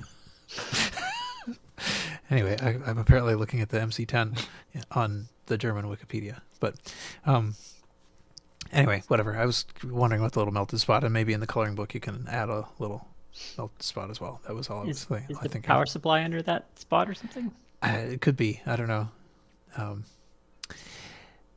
And R2 mentions that ZX Spectrum doesn't have a space bar. Is that possible? See, our North American bias showing there. Mm-hmm. We didn't even know that. What is that called? Timex Sinclair 2068 does have a space bar. I just looked. But anyway, okay. Now I think we are at the point where we can move to the eBay auctions. And Carrington has the first of these. Oh, then okay, I will open that up. Okay, so I'm not prepared. No worries. Let me switch over. I think I've got these open in a window. So there we go. I'm going to share that for everybody to see. So what I did was I picked a couple of things on a theme. I couldn't find anything that I would recommend that Paul buy. And I basically picked my things by what should Paul buy. So instead, I just decided to go with a couple of themes, something indicative of the 80s, something indicative of the 90s. Indicative of the 80s, and also it's the ridiculousness of both eras. For the 80s, I am picking the retro computer bug. So it is a bug. It is a chip with googly eyes on it. And I remember this sort of ridiculous thing you would get. Yeah. And so this is a little plastic box, and it's got a real computer chip. Even inside it says it's a real computer chip. Dude, it says on the back. No, dude, exactly as they do it. So it's the 80s. It's a thing. It's cheap. It's $15. And I think it's indicative of something ridiculous from the 80s. It doesn't get brought much. You don't see it. Like people do computer shows set in the 80s, and they'll have vintage computers, and they'll have the poster of war games and stuff, but they don't have these kind of tchotchkes that I remember being all over the place. Yeah. The schlock that was in every novelty gift store like this. Right? It was everywhere. And so it's $15. Buy it now. Is it worth it? No, it wasn't worth it then. But it is very much indicative of a chunk of the 80s that I remember that doesn't get talked about that much. So 1984 computer bug, a pet rock equivalent, but for the 1980s, it's a googly eyes on an IC. So that's what you get for $15 nowadays. $15 and that'll buy you a cup of coffee, as they say. Yeah. So Paul, the kind of stuff that like your aunt would give you. Yeah, that's what I was thinking. It's you like computers, right? And they'd be in the gift shop, and they'd be like, this was funny. Using a very 1970s, but it's computer bug in a great font. I do like the font very much. It screams world control. This is Colossus. So it's the friendly computer bug. So that's my first one. My second choice is from Micron Pc. Now the Micron Pc came out. The company came out in 1994, 95, something like that. Got a big IPO, and by 2001 was gone. Got bought up by another company, then just disappeared. So it's part of the 1990s tech. We big bubble where they got tons of VC capital. And what did they do with it? They made things like this, juggling balls in a can. Because of course they did. It's a new computer. Let's put it out with juggling balls in a can. So this is it's like a tennis ball canister with a pop top. It has not been pulled. It's the old-fashioned ring kind. It's going to yank off. And actually, no, this looks like it stays connected to the can. So that's good. 2755, weirdly specific buy it now in US, and it is literally juggling balls in a can. There's an open one here so you can see the kind of balls you get. They are branded Micron Pc hack balls. So in the 1990s, if you listen to a lot of grunge, you would wear plaid and you would play hacky sack and be high as heck on computer campuses, and Micron Pc was clearly trying to tap into that market, and this is why within 6 years they had gone bust. So you can tap into that 1990s nostalgia for $27.55. Get yourself a can of 3 juggling balls. This is what Paul should buy this week. This is what I say. And if you look at this, so one of the photos on this, I think it may be the second one, is this in context on a shelf, clearly at like Goodwill or the Salvation Army or something like that. There's like, I think another one, shows it next to a Frozen box or something. So it's, it's clearly like, this is somebody found some funny thing in the store and they're going to put it on eBay. Yes. The artwork on the can is just the worst kind of like corporate promotional schlock. Like time, energy, resources. Like it's a metaphor for juggling. Like, oh my God, shut up. Right.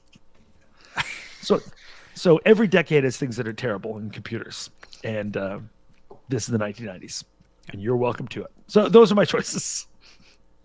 Fantastic. That's the best of eBay this week. Yeah, I actually also was not finding very much on eBay. Not to say that yours weren't great, but it was a little. Okay, let's see. Let me share a different screen here. What do you got to compete with my Micron Pc juggling balls? Okay. Back to follow. So I did the thing. I thought, well, okay, I'm kind of curious to see what happens if I do this. People make this joke about like Steve Jobs rare on listings, and so I thought I would search for Steve Jobs rare. And so I found a few things that came up with that.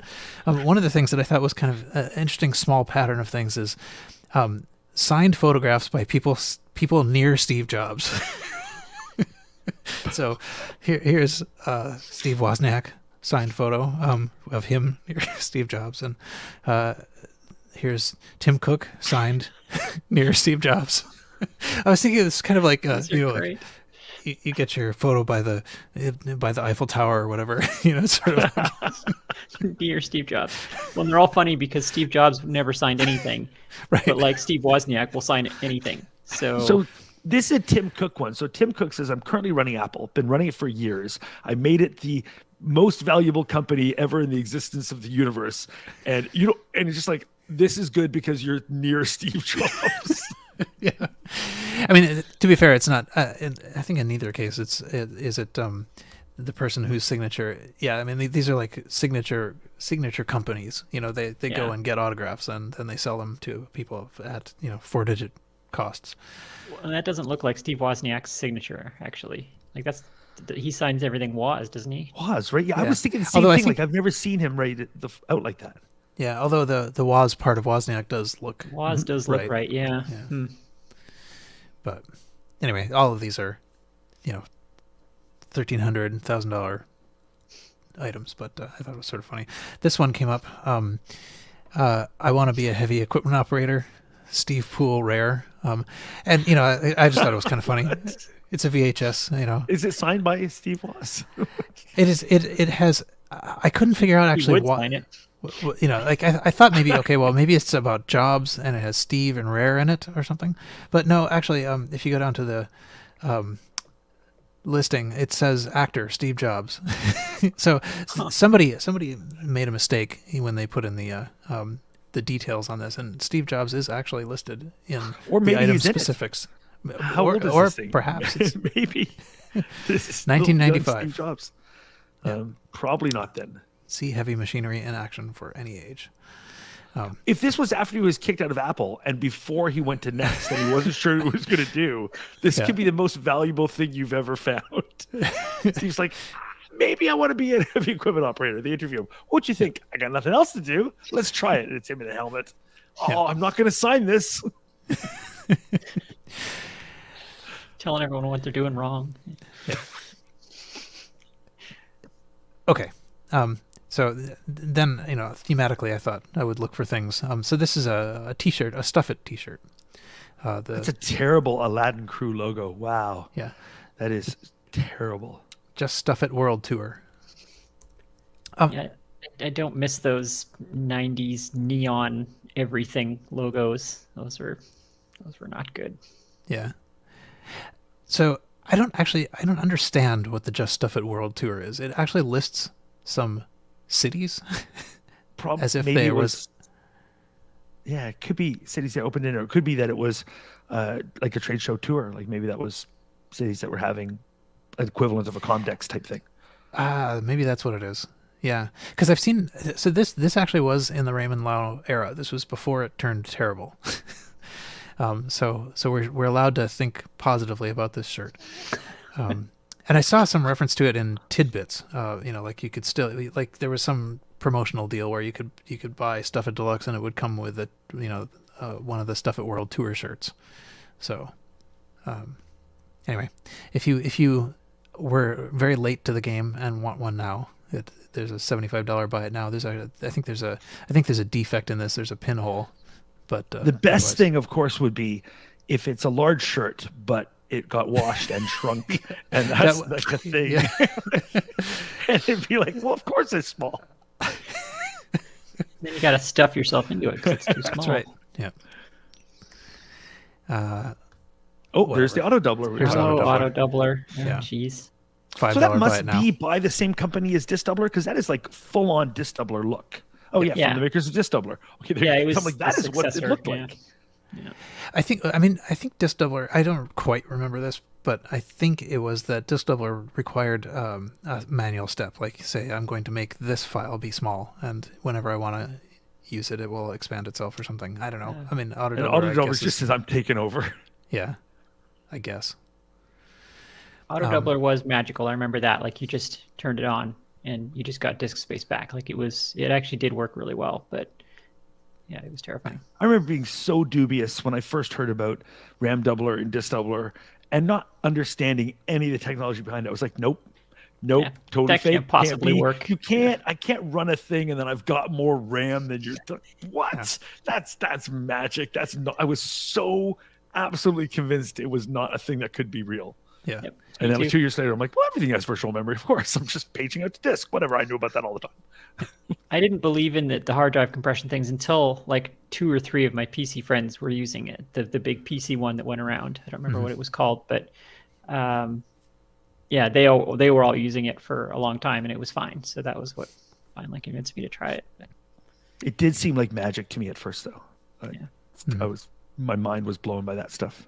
That's going to bug me now. If someone who's on the stream, please tell me. Stacker, thank you. Oh my gosh. Yes, that was the name I was trying to come up with. Thank you, Christopher. Well done, Christopher. You have no idea the good you've done today for my brain. Fantastic. And staying on the theme, if you wanted to get PKZip version 2.70 for Windows, here is a sealed copy. Wow. It's one of those things I didn't know came in a box. It was just this thing everyone had installed. It was just PKZip. Everyone had it. Yeah, I mean, I seem to remember that there was that PKWare was fairly, adversarial and aggressive and unpleasant about some of this stuff. I mean, like it was. I don't remember enough about the details. I don't want to necessarily,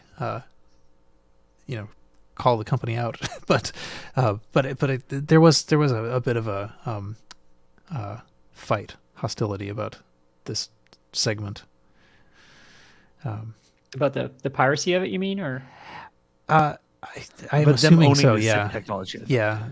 Oh, about the ownership of Zip. Yeah, I do remember there was a kerfuffle over the ownership of the Zip algorithm for sure. I do remember that, and I think I remember PKZip maybe being aggressive about that, but. Yeah.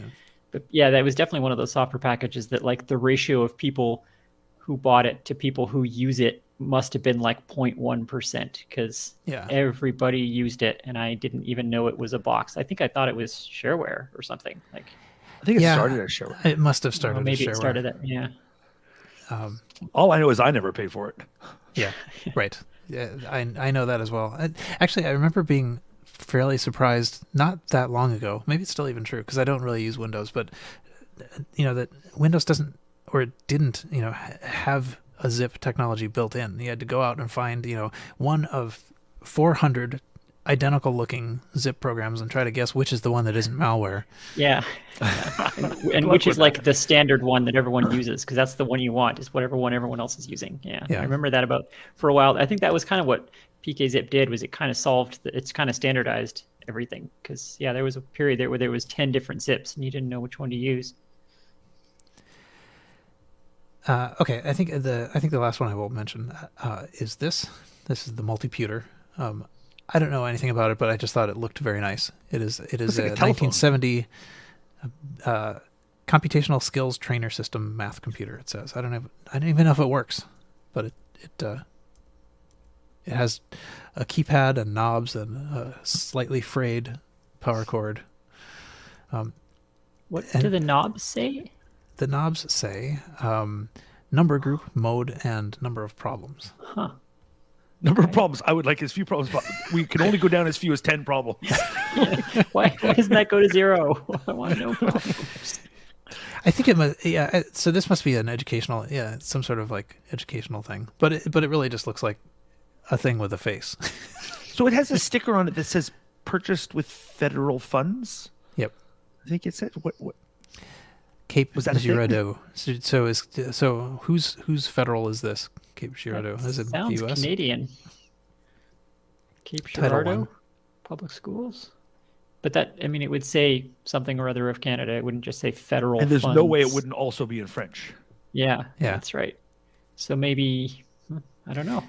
It says do not remove from the premises, or at least you can see that it used to say that, but a little bit of the do was removed, and so maybe that makes it okay. Oh, not removed from premises. Yeah, it's like the beginning of Canada, right? Oh, Cape Girardeau is in Missouri. Okay. Missouri. So anyway, it's an interesting looking little. So is Kansas. It's funny though. They have not picked the angle that I want. I want to see this from sort of like a slightly turned view, and you can see it from just the front. They're saying if you'd like that, you can purchase it. Yeah. Is it from a the half back? sphere? It makes it look like it has horns. It It looks does, like a little devil. And I want the bottom to remove and cover the top so that it becomes a sphere. Oh, so you could also stowed. use it, or bowl with it. Or bowl with it. Yes. Except for the keyboard, I guess. Just sort of bump over that, but. Well, it adds an element of chance to your bowling game. That's why there's at least 10 problems, and they are the buttons on the front when you try to bowl. Actually, technically 11 problems, but okay. All right. Okay. Anyway, I think those are the things that I found. And I didn't say how much this was. If you wanted to get the Multiputer, so the only one on eBay, you can start. The bidding starts at $49.03. Why 3 cents? Where's this based? It is. Is that like a conversion thing, or is it? Oh, so they just picked that number. So what does 4903 mean? Is it a chip in there or something? I wonder if that's a meaningful starting bid. It does seem like it must be meaningful to somebody, but don't know. Does not say. Has not been tested. 4 parts only. I would actually kind of like to see. It looks like there is a display, and it seems like it should display something if it is turned on. It also looks like it might catch fire if you plug it in, but it would be nice to know what the display looks like. I'm assuming it's like red LED segments or something. Yeah, that's what I'm assuming too. Anyway, okay, so I will leave my eBay auctions there. Quinn, did you have any that you wanted to? I do not. I was so wowed by Carrington's once again that I forgot to look anything up before the show. Awesome. It happens. Yeah. Okay, so I think that's good. I think we have made it through to closing discussions. That's amazing. Anyway, but welcome to closing discussions. Carrington, do you have any closing thoughts? I don't. In retro stuff, I finally have a fully working. I've been working on a text adventure, and it's finally essentially done in that it all works. You can go through it, and I have all the scoring done and such. I've been working on the feelies to go with it, and so that's exciting. Going to go to beta soon. There's so much more I wish I could put in it, but I've hit the limit of the size of the stupid language I picked. So, but my target is to release as an Apple II game. So this is as much. So everything I add now, I have to keep taking things out. So that's been the pain, hitting the 128K limit. But it's exciting to finally be at that stage where it's fully playable and getting beta feedback. So that's fun. So I got that going for me. Nice. And I might mention that just in the feedback, we have, now I've lost my window here, but wherever it is on my screen, it is now sharing on the stream. Here it is. What was the thing I just had up? Multiputer. The Mathputer is quite similar. I mean, it appears to be the same basic system, except in a much less cool looking. This looks more like what's the guy from Battlestar Galactica? Oh, BD. Yeah, that guy. Dr. Theopolis. Yeah. Wasn't it the one that hung around his neck as if he was like the Flava Flav of the 24th century? Yeah. But this also seems to be a thing that goes down to 10 problems. Okay, nice. So I think from, this is Will related. Scullin in the chat. Thank you, Will. Yep. I think this one actually looks cooler. Like the Twiggy, components Jeremy, look thank you. better quality, honestly. Yeah. So, still from Cybernetic Systems Inc. So yeah. Anyway, if you want, both. So this one is $40. Doesn't roll off the tongue though. No. Neither does Multiputer, though. Multiputer sounds like, I don't know, something you mix Both of them with sound like concrete. you're getting sick. Yeah, Yep. yeah, exactly. They both Oh, sound I like completely diseases. multiputered. All right. Let's see. Am I next? I don't know. Sure. I've been scanning things. That's the same thing I've always been saying. One thing that I did discover. We still believe you. I wonder if I can find. So it doesn't matter. I don't need to be able to display this, I guess. But I have a scanner, and I've been scanning disks and stuff like that. And one of the disks I have is it's from a fairly small group of Simulations Canada, and so their disk they put their disk label. This particular one was called Gray Seas, Gray Skies, I think it was called. And their disk Canada. label, yeah, it's some sort of naval battle thing. And the disk label is fluorescent orange. So it's you hold up the disk. I could probably even go get the disk, but I mean, you hold up the disk and it's very orange. Maybe I will go get the disk. 1 second. Get that disc. So Simulations Canada, Quinn, do you think that is simulating Canada? Like let's do Winnipeg. Yeah, that'd be a short simulation. It's cold and there's nothing to do. Just sign it says leave. There's a lot of mosquitoes. Yeah, we don't even have a hockey team anymore. All right, Poor Winnipeg. here we are. Here This you is are. it. Gray Seas, Gray Skies. I have never heard of that. I've never heard of Simulations Canada. This is all new to me. Okay, so can you see this? It seems pretty orange, right? Seems pretty orange. Pretty orange. Turns out that my scanner cannot see fluorescent colors, so when I scan it, it's gray. Which and of course, odd. since it's Gray Seas, Gray Skies, I figured my scanner was attempting to make a joke, but but it is very strange that it is. And it's all fluorescent colors or just fluorescent orange? I think it's So You tried this is how it comes out. Oh, weird. And it's just because the scanner, the light reflected by a fluorescent color, does not. The scanner doesn't pick it up or whatever. That's interesting. So bizarre. these don't look at all the same, do they? No. It is the same object, but it's just very frustrating. So that's one thing I learned is that scanners don't do fluorescent colors, and now I'm worried about It's like all one the of things those I'm going to scan. red things where you have a bunch of dots and you hold the red filter and you could make secret messages that only your scanner can reveal. That's true. Huh. Yeah. It does seem like it could be a thing for protecting invisiclues or whatever, in some way. But, Oh, speaking of which, I went down a rep because I'm working on the feelies for my game. I went through so many hoops trying to be able to make an Invisiclues thing, and that's just, it's not going to happen. So that ink to get that printing that gets revealed, it's just, nobody wants to tell you how to do it. There's like 2 companies that print that kind of thing, and they won't deal with anybody if you don't want to place an order for 700 million. I'm like, my game target is like 50 people. It's like, and even if I'm like Infocom and more people want the Invisiclues than want the game for some reason, I'm going to need 20 copies of this. Like, it's just, so it just can't be done. Very, very disappointing. So, does anyone know what that technology was that was, again, everywhere in the 70s and 80s, where it was like a highlighter, but the ink was sort of faint yellow, but then you would wipe it over an area and it would show like very legible gray text? Yeah, that was super neat.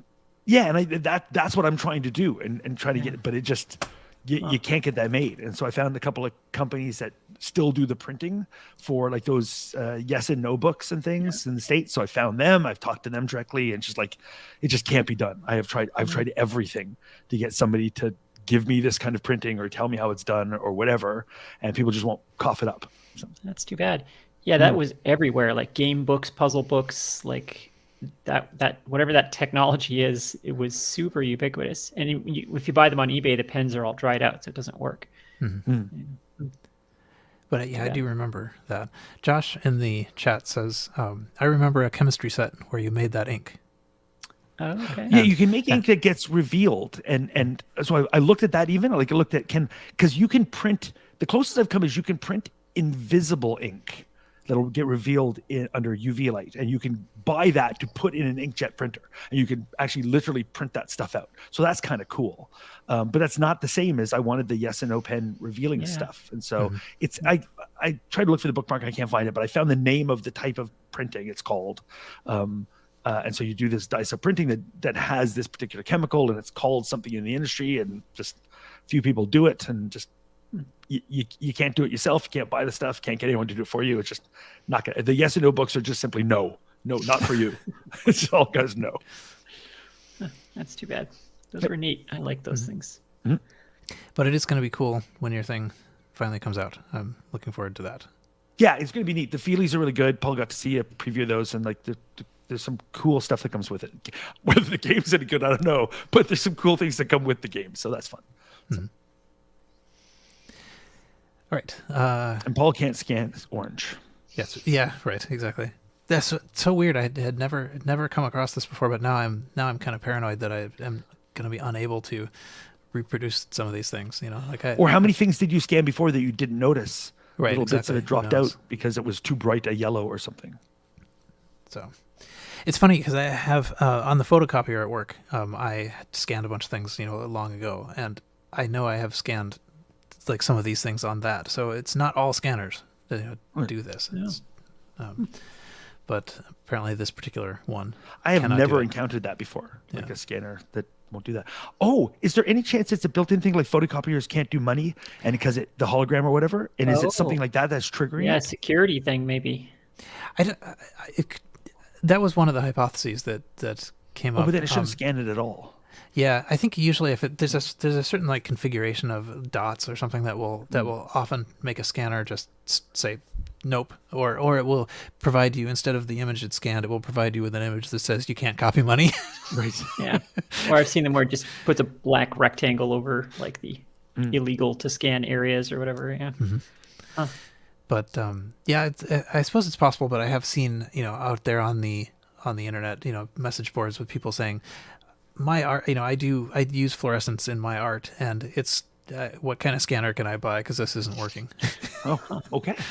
So what's surprising to me is that it comes out white in the scan, because I would expect it to come out color like dark gray or something. I 100% would have thought the same thing, that it's overloading it and it would be look almost black. But it's like in a universe where that color doesn't exist, which is a super strange failure mode. Because and it's not white either. You can see there's gray, like it has scanned something. If you look at the one label, is white, and it's not white, it's gray. Yeah. So it's like really strange. The old game manuals that used copy protection, they would use like brown on yellow or whatever ink for the like copy protection portion of the manual, so you couldn't photocopy it, and it would just come out like a solid block of dark gray if you tried to photocopy it. Yeah. But this is just like a totally different failure mode that is super weird. Yeah, that is weird. Way to go, Paul. Yeah, interesting. You broke scanning.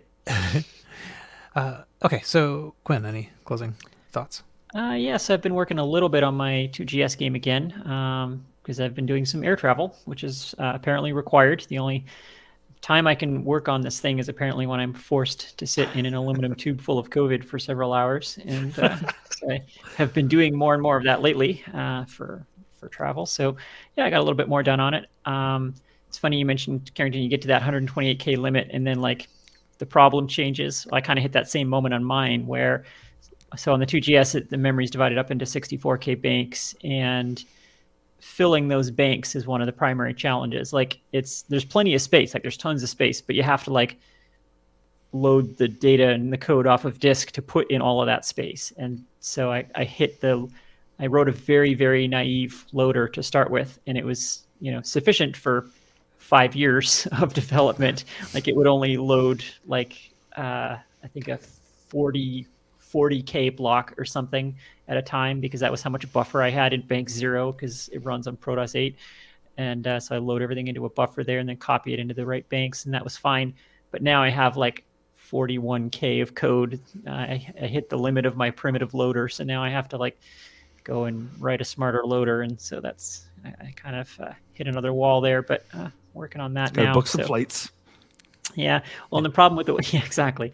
The problem with the way I'm doing this is because I only work on it once every 2.5 years, is that I forget everything that I used to know about 2GS development. So I got to relearn everything and remember all the mistakes I always make. You can't book any direct flights then. You got to book like a short hop, and that's like where you're going to remind yourself of the code. And then there's the long haul where you actually write new stuff. Well, in assembly code, like assembly language programming is like, it takes a lot of concentration, and you got to really be watching for the stupid mistakes all the time, right? Like the off by ones and use the wrong kind of branch, or you forget to check, you forget to clear the carry before you do an add. It's all these little things that get you. And if you're out of the mindset of doing it, you forget all those little things that you always got to be watching for. And then you make all those mistakes again. So next time you start working on it, your progress is really slow again for a while, because you start making all the stupid mistakes again, and you spend an hour trying to debug a bug that was because you forgot to clear the carry before you did an add, and all those sorts of things. So yeah, it's a little frustrating to come back to it after a long break, because you lose track of all that stuff. But I will say I've been a long proponent of using Git for retro development, and that's what saves me on projects like this, because I can look at my last 5 commits, even though it's just it's a local repo. Even if you're not using GitHub, I can just look at my last 5 commits and say, oh, okay, this is what I was working on, and this is how far I got with it, and I can pick that up where I left off. Because otherwise you spend 6 hours just trying to figure out what you were doing when you stopped 2 months ago, kind of thing. But still progress is being made though. I might have something first playable by next in-person K-Fest. That's kind of my goal now, but we'll see. That could be 15 years from now. Yeah, so plenty of time. Yeah. Cool.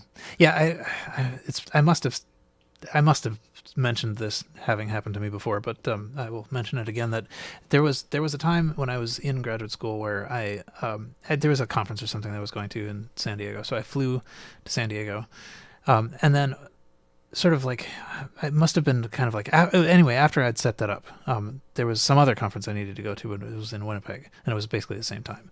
So I set up, because, so I already had this round trip from Boston to San Diego, and so I set up a round trip from San Diego to Winnipeg.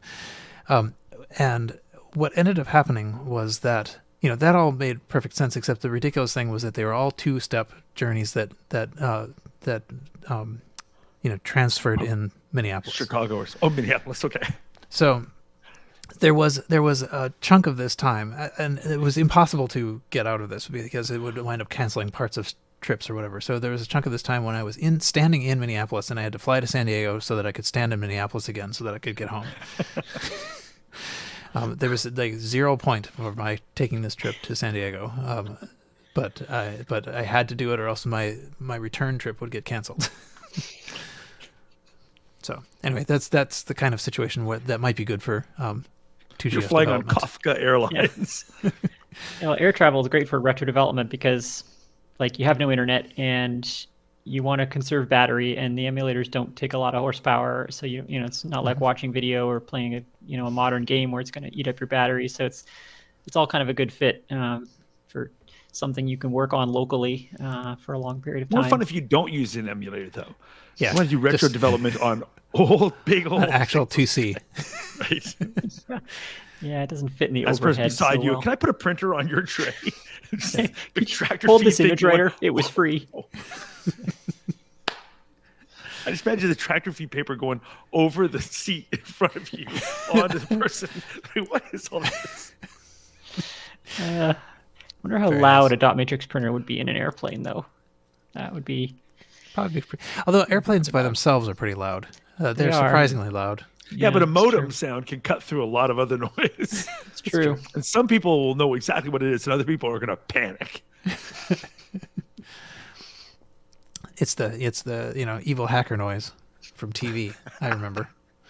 I wonder if the flight attendant would ask if your Apple II was in airplane mode. Like, I think that's the only Always. mode it has. Yeah, That's right. It is funny. I mean, like I think we've remarked on this before, but the weird isolation you feel on something like an Apple II that is not connected to anything. It's like, like I don't remember feeling isolated before, Yeah. but now it feels weird that this can't talk to anything else. All right. Anyway, okay. I think we've made it. Did it. So, all right, congratulations on everyone managing to show up at some time at least. eventually. Yep. So that is it for this show. You can find the show notes for this and all the RCR shows at rcrpodcast.com. You can discuss the show in the forums at vcfed.org/forum/forum.php. You can follow RCR on Twitter at RCRpodcast. You can join our Facebook group at facebook.com/groups/RCRpodcast. You can also watch the show on YouTube where dancing happens at the end. You can send feedback to feedback@rcrpodcast.com. We are a member of the Throwback Network at throwbackreviews.com. Please write a review on iTunes if you wish. And until next time, Retrocompute. Yep. Maybe sometime like orchestras and stuff have conductors, and conductors usually do certain things to try to make people be in sync. And I don't think that we've ever tried to do that. Maybe that No. would work. The problem Spoil is the feeling. the pre-retrocompute delay gets longer and longer because everybody's waiting for everyone else to start. Yeah. And then, Yeah. And of course, it doesn't matter anyway because I usually just sync it. I guess don't worry about it. You'll sync it up later. And It's all good. Yeah. I could actually probably just harvest old retrocomputes. Right? Just play it. Just have a button. Yeah. So, okay. Well, thanks everybody. That worked out. Excellent. Thank you. Thanks for joining us, chat. Yes. Through that roller coaster of a day. So next glad up is someone- 1953. Yes, I think we will do 1953 next. I don't know what's in 1953. We'll learn together. Yeah. I think I had what were the notes I had? The only note I had was teak was formed. So I think I was thinking floppy drives. But Oh, okay. I'm thinking Teak the Wood. I'm like, yeah. I'm pretty sure Teak was older than that. Okay. So anyway, who knows? I don't know. 1953. Something must have happened. There was this fairly famous BBC moment where there was no news, and so they just like played music for the duration. There just of the was news no hour. news. Yeah. It seems unlikely. I think there was a particular definition of what news was, but night of no news. Let's see what Google says. There is no news. And I want to talk to you about the Teak thing. So you just TEAC, like Yeah. that's how that's pronounced. Is how would you pronounce it? I'm pretty sure I've been saying like Tiak or whatever. And now that I say it out loud, it sounds ridiculous. But I think in my mind, I didn't pronounce it Teak. yeah, I didn't either. I don't know how. I would. I don't think I've ever said it out loud. tack or something. I wouldn't have Huh. said teak. Interesting. I don't think I've heard any reason to Right. say it the way I do. I just also read it. I think I would have said TEAC, like not as a word, but it just Right. Probably Yeah. me too, I guess. It's weird the things that you like say a certain way because you learn them reading them and then you hear other people say them and like, oh, is that how that's supposed to be pronounced? We'll learn together. April 18th, 1930. The BBC News announcer had nothing to communicate. There is no news. And so then they played a Wagner opera. What? Now we have the opposite and problem. of course it's the BBC. Like how central to the universe do you think you are? Nothing went on today. Like maybe not there, but like nothing went on in a 6-block area in central London. of us. Nothing went on in any country we care about or control. Yeah, and therefore nothing important. Yeah. Yeah, I think there really was like a list of things that they talk about, and nothing was on that list that day or something. There's obviously things happened that day, but hilarious. TIAC, okay, is what Sorcerer Stan says. So I don't know. Yeah, TIAC. Maybe I'll start saying that. Maybe that sounds better. This is going to come up a lot. Yeah, but I'm pretty sure I said I in my mind said TIAC, but I don't think I've. Now that I said it out loud, it sounds weird. I'm sure that there are segments of people that said it out loud all the time and have very strong opinions about it. Yeah, for example, hello, this is you've reached, and then what comes next. Okay, great. Thank you. YouTube, I'll see you in 2 weeks. Absolutely.